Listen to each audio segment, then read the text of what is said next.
Hi, I'm Jeff Wimmer from Studio Cycles. This is Indoor Cycling 101, and this is session number 8, numbering your bikes and using a logbook. This is important for a successful program. A lot of facilities don't number their bikes. A lot of facilities don't use logbooks. It's hard to be effective with just one of those things and not the other. First of all, numbering your bikes. If you have 25 bikes in the room and something isn't working right on a bike, it's hard to keep track of it when the person, whether it's a client or an instructor, says, it's the bike in the back row closest to the wall, I think. You know, if it says bike number 22, it's bike number 22. Occasionally, if you do number your bikes, you have to replace the numbers as they wear out from sweat and people banging into the bikes, etc. But having bikes numbered in sequential order, whether it's A, B, C, D, E, or it's 1, 2, 3, 4, 5, etc., etc., it helps with identifying issues with the bikes for upcoming repairs or service. And people who come to class also tend to like to know which bike number they want to get to. So when you have a front desk and someone reserves a bike, bike number 7. If a bike has a loose chain or a torn saddle, it was bike number 12.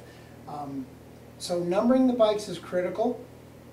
Most hardware stores, Home Depot, Osh, etc., will have numbers. Typically you want to put a number on the front of the bike, a number on the back of the bike, so you can see it from both ends. Now, you have numbers on your bikes now. What do you do with that information? I started something 10 years ago after tuning thousands and thousands of bikes, because the books that they had inside the rooms were just, there were so many different versions and folders and just a weathered piece of paper, whatever the case may be. So I have this thing called a cycle log, and probably the spring of 2010, I'll have this at biketechusa.org. That's biketek.org. And this will be something you can download and print for free. And what a cycle log is basically a place to put information about the bikes in your facility for either a service person to reference or to keep track of the history of parts replacement on your bike so you can figure out where your money's going on upkeep and repair. There's a number of different ways to do this. You can just have one page, bike maintenance log with the date, the problem reported, and the bike number, and then the person who facilitates care, repair, and maintenance of your bikes, they can write the date they came in, what the corrective measures were or the parts replaced, and then they can sign. And what this does is it gives you a sense of accountability with your bikes and who's responsible and what they say they're doing to your bikes. The other way that a lot of facilities will do this is they'll have a bike maintenance log and they'll have one page for each bike. If they're really meticulous about the bikes, the history, the part replacement, etc., etc., same sort of a thing. Date, problem reported, who reported it, the repair date, the parts replaced or the corrective measures, and then signed off by whomever says that they've completed or repaired the bike.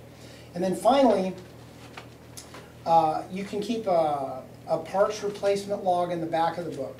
And this helps with the more expensive stuff like bearings, pedals, chains. It gives you a sense of history and again, where your money's going with your cycling program.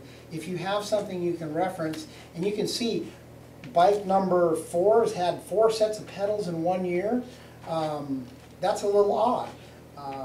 Or typically in the clubs that I service, they'll have this book in the room, and the first thing I do when I go into the room to service the bikes, I gravitate right to this book.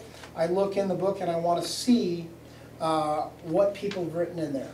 And admittedly, people will put things in there that may not be mechanically on the money, but it helps to have some notations about certain bikes and what to look out for.